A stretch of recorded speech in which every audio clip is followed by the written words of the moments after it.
empowerment technologies. So our first lesson is Information and Communication Technology, or ICT.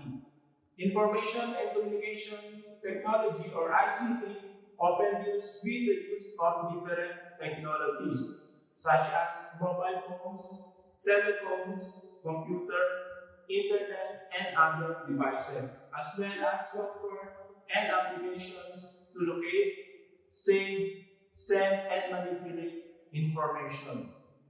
Empowering ICT is important for its innovative uses impact our daily lives.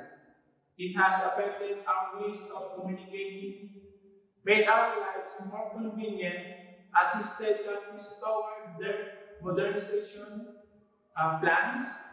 Thus, there is a need to create a foundation of understanding in the world of ICT.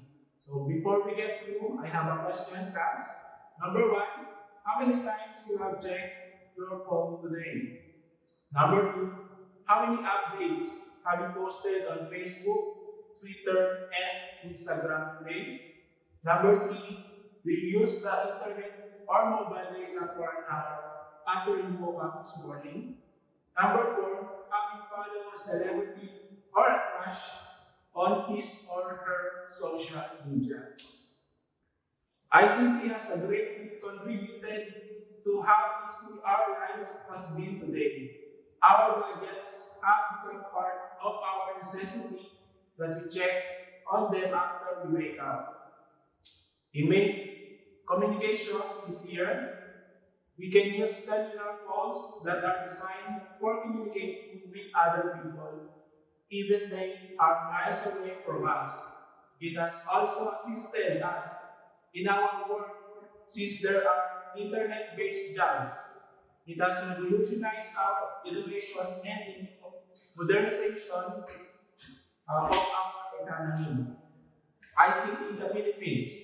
The Philippines is dubbed as the ICT hub of Asia because of huge growth of ICT-related jobs, one of which is BPO, or Business Process Outsourcing, or call centers.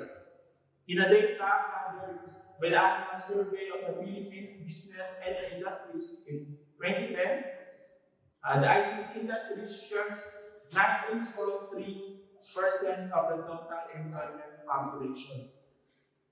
When the internet was fully commercialized in 1995, it has tremendously impacted culture and commerce, including the rise of instant messaging or instant communication by email, instant messaging, telephony, or voice over internet protocol, or VoIP, two-way interactive videos, and the World Wide Web with its discussion forums, blogs, social networking, and online shopping sites. Internet is the global system of interconnected computers network that uses the Internet Protocol suite or TCP/IP to communicate between networks and devices. So now we proceed to the World Wide Web.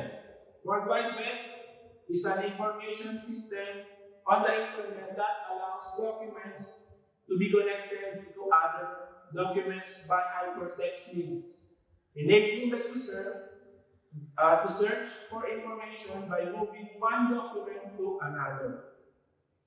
It was invented by Tim Berners-Lee. The World Wide Web browser software such as Microsoft Internet Explorer or Edge, Microsoft Apple, Mozilla Firefox, Opera, Apple Safari, and Google Chrome let users navigate from one page to another via hyperlinks embedded in the document. These documents may also contain any combination of computer data, including graphics, sound, text, videos, and multimedia and interactive content that runs while the user is interacting with the page. The web enables individuals and organizations to publish ideas and information to a potential large audience online at greatly reduced expense and time delay. Uh, What are the types of web pages? Number one, Web 1.0 or the web. It is the first stage of the World Wide Web evolution. It is a flat or stationary page since it cannot be manipulated by the user. Next, Web 2.0 or the social web allows user to interact with the page. The user may be able to comment or create a user account. Most websites we use today are Web 2.0, like for example, our social networks. Number three, Web 3.0 or semantic web. The semantic web provides a framework that allows data to be shared and used to deliver web contents, especially targeting the user. Search engine will learn about you and your habits. From each search you perform, and you will gather details about you from your previous activities, like likes and social posting, and present the answer as first as your preferences. Now we proceed to our features of Web 2.0. Number one is taxonomy. Allows user to collectively classify and find information using freely chosen keywords. Tagging uses the function or often referred to as hashtag, like for example, tagging by Facebook and Twitter. Next, rich user experience. Dynamic is the responsive to user input. Example, a user can click or search. Number three, user participation. The owner of the website is not the only one who is able to put content. Others are able to place the content on their own by means of comments, review, and evaluation. Next is long tail. Services that are offered on demand rather than on a one-time purchase. It is synonymously to subscribing to a data plan that charges you for the amount of time you spend in the internet, or a data plan that charges you for the amount of bandwidth you use. Next, software as a service. Users will subscribe to software only when needed rather than purchasing them. Next lesson, so we proceed to the next lesson, online platforms and sites. Because of the wide capacity of Web 2.0, it has helped in creating dynamic online platforms sites. Online platform sites is a specially developed platforms using internet technology. Online platforms have revolutionized access to any information. Online platforms currently include, but are not limited to, number one, presentation or visualization. Two, cloud computing.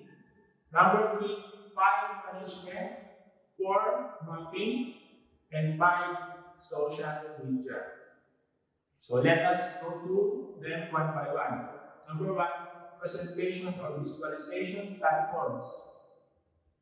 Allows you to present and share presentations, infographics, and videos with other people. It is used to communicate information clearly and efficiently. Number two, cloud computing platforms. It is also called as the cloud. It is the practice of using a network of remote servers hosted on the internet. Instead of using your computer's hard drive, you store and access your data and programs over the internet. Number three, file management platforms. It is used for storing, naming, sorting, and handling of computer files. Allows you to convert and manage files without downloading in the software tool. Number four, mapping platforms. It is a transformation taking the points of the one space into the point of the same or another space. Uses GPS to detect location and use for navigation. Number 5, social media platforms.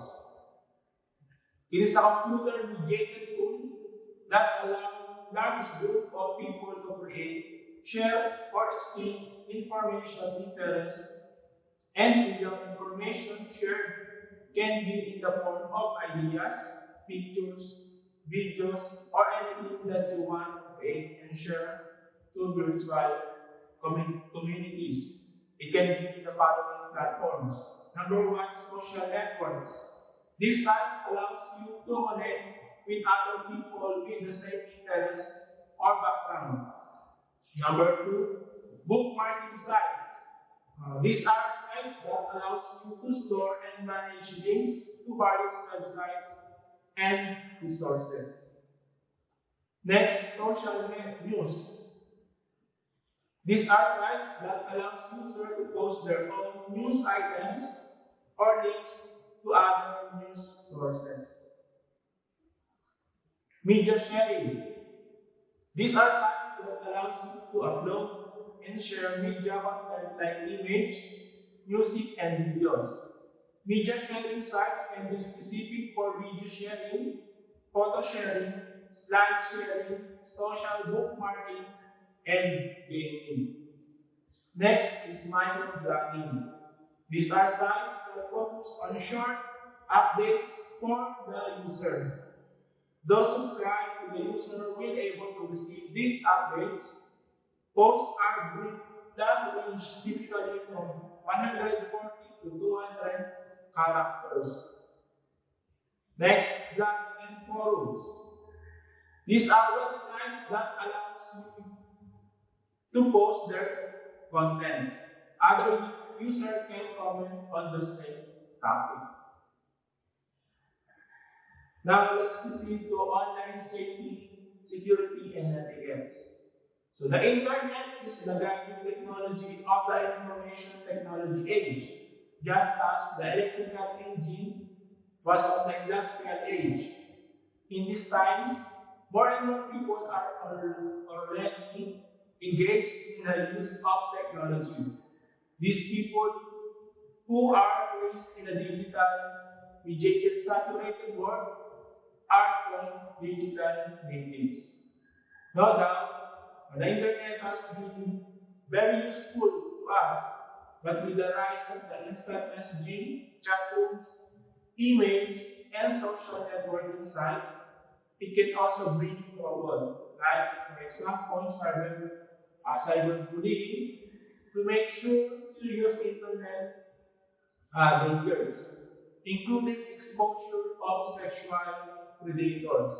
Thus, internet safety is always our primary concern. Online safety refers to the practices and precautions that should observe when using the internet to ensure that the user as well as their computers and personal information are safe from crimes associated with using the internet. So here are the list of types of information. Number 1, first name. First name, there is still a risk in sharing your first name.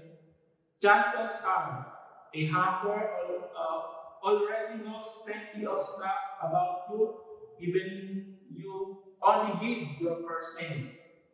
You cannot just walk in a room and start introducing yourself to everyone. You don't know whom you can come across with. Number 2, last name. If sharing your first name is a small risk, having both first and last is a more risky. You will be vulnerable to being searched for using search engines, which include image matching a name with the face can lead to several cybercrimes like identity. Number 3, middle name. Sharing just your middle name is probably not the most risky of this shared information, but sharing your entire full name would be. Number 4, currently and previous school. Most people who still identities study their subject, they can use this information for verification purposes. So that's all for today. So we will continue this on our next session.